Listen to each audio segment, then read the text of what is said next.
Snacks म्हटलं म्हणजे तळलेले किंवा पॅकेज फूड नाही, स्नॅक्स हेल्दी सुद्धा असू शकतात. आपण आज 3 स्नॅक्सच्या रेसिपीज बघणार आहोत आणि त्या अतिशय हेल्दी अशा रेसिपीज आहेत.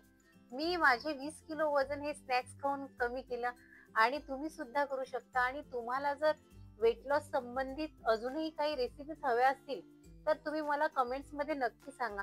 तर चला बघूया 3 हेल्दी स्नॅक्सच्या रेसिपी. कोको रोज ग्रेनोला बार बनवायचा आहे. त्यासाठी मी बदाम घेतलेले आहे, थोडेसे असे बारीक करून घेतलेले आहे आणि अक्रोड घेतलेले आहे आणि हे चांगलं असं लो फ्लेम करून ठेवलेली आहे गॅसची. यावर थोडंसं एक 2 मिनिट परतून घ्यायचं आहे आपल्याला. फ्लॅक्सीड आणि चिया सीड घेतलेले आहेत, हे सुद्धा आपल्याला छान यामध्ये परतून घ्यायचे आहेत. सूर्यफुलाचे बीज, पंपकिन सीड, हे सर्व मिश्रण 2 ते 3 मिनिट आपल्याला बारीक गॅसवर छान असं परतून घ्यायचं आहे. आणि हा अर्धी वाटी मी ओट्स घेतलेले आहे, ओट्स टाकून घेणार आहे आणि हे सर्व थोडंसं 1 मिनिट आपल्याला छान परतून घ्यायचं आहे. 2 ते 3 मिनिट मीडियम गॅसवर छान परतून घेतलेल्या ओट्सचा वास सुद्धा छान खमंग सुटलेला आहे. हा थोडासा गुळ घेतलेला आहे आणि हा गुळ मी यामध्ये असा थोडा विरघळेपर्यंत चांगलं फिरून घ्यायचं आहे, मिक्स होईपर्यंत. 2 ते 3 मिनिट परतून झाल्यावर छान गुळ यामध्ये या सारणामध्ये मिक्स झालेला आहे. आता हे सारण आपण एका बाउल मध्ये काढून घेऊया. 10 ते 12 सॉफ्ट खजूर आहेत, हे मिक्सर मधून आपण बारीक करून घ्यायचं आहे आपल्याला. एक छोटी वाटी खोबरा किस घेतलेला आहे, 2 चिमटी मीठ आणि गुलाबाच्या पाकळ्या आहेत. गुलाबाच्या पाकळ्याने याला चव खूप भारी येते. विलायची पूड आणि जे खजूर आपण मिक्सर मधून बारीक करून घेतलेले आहेत ते खजूर आपण यामध्ये टाकून घेणार आहे आणि हे सर्व आपल्याला हाताने मिक्स करून घ्यायचं आहे. सर्व मिश्रण हाताने छान असं मिक्स करून घेतलेलं. आता आपण याचे बार करून घेऊया. बार करण्यासाठी अशा शेपचा कुठलाही डब्बा, स्टीलचा डब्बा किंवा केकचं पात्र जे असेल तुमच्याकडे ते घ्यायचं आहे. आणि हा बटर पेपर आहे, तो हा बटर पेपर यामध्ये छान प्रकारे असा टाकून घेणार आहे. हे सर्व मिश्रण या पातेल्यामध्ये टाकून घ्यायचं आहे आणि आपल्याला चांगल्या प्रकारे प्रेस करून घ्यायचं आहे. चारही बाजूने छान प्रकारे प्रेस करून घ्यायचं आहे.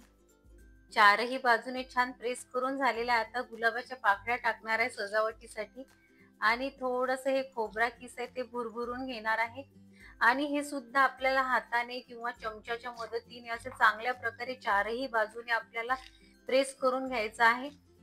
2 तासासाठी फ्रीज मध्ये सेट करायला ठेवणार आहे. जवळजवळ 2 तास झालेले आहे. 2 तासांनी आपल्याला अलगद काढून घ्यायचं आहे हे. आणि काढल्यानंतर मी हे बारच्या शेपमध्ये कट करणार आहे. तुम्हाला हवा असेल तो आकार तुम्ही देऊ शकता याला. अतिशय चविष्ट असे बार बनून तयार होतात. तुम्ही करून बघा.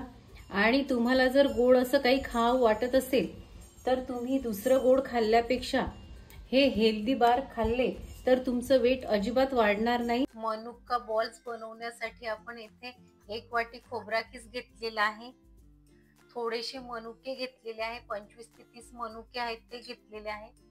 खजूर आहेत हे 10 ते 12, या खजुराचे पूर्ण बीज काढून घेतलेले आहे. खजूर घेतलेला आहे. मनुका बॉल्सची चव वाढवण्यासाठी त्यामध्ये 2 चिमूट मीठ घेतलेला आहे, 1 लिंबाचा रस घेतलेला आहे, 1 चम्मच विलायची पूड घेतलेली आहे. आता हे मिश्रण आपण छान मिक्सर मधून बारीक करून घेऊया. अलगदच या सारणाचे छान प्रकारे बघा असे बॉल तयार होत आहेत. खोबरा किस घेतलेला आहे आणि खोबरा किस मध्ये हे जे बॉल्स आहेत या बॉल्सला चारही बाजूने अशा प्रकारे फिरून मस्त खोबरा किस लावून घेणार आहे. आणि हे बॉल पाहायला दिसायला जेवढे सुंदर दिसत आहेत ना, सुंदर सुबक दिसत आहेत, तेवढे छान चविष्ट बॉल हे खायला सुद्धा होतात. तुम्ही स्नॅक्सच्या रूपामध्ये 1 ते 2 बॉल खाऊ शकता.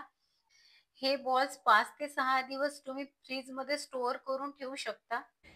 मनुका चॉकलेट्स बॉल दिसायला जेवढा सुंदर दिसतो तसा खायला पण खूप टँगी स्वरूपाचा आहे आणि खूप छान अतिशय न्यूट्रिशियस असा आहे. तुम्हाला वेट गेन अजिबात देणार नाही. आणि तुम्ही करून बघा आणि मला नक्की सांगा कसा झाला तर तुमचा मनुका बॉल. कॉर्न चाट बनवणार आहे. कॉर्न चाटसाठी कॉर्न घेतलेले आहे. हे कॉर्न छानपैकी मी स्टीम करून घेतलेले आहे. 1 कांदा घेतलेला आहे, 1 टोमॅटो बारीक चिरून घेतलेला आहे, काकडी आहे, मोठी काकडी होती, अर्धी काकडी, आणि लिंबाचा रस, अर्धा चम्मच धनेपूड, चवीनुसार मीठ, थोडंसं तिखट.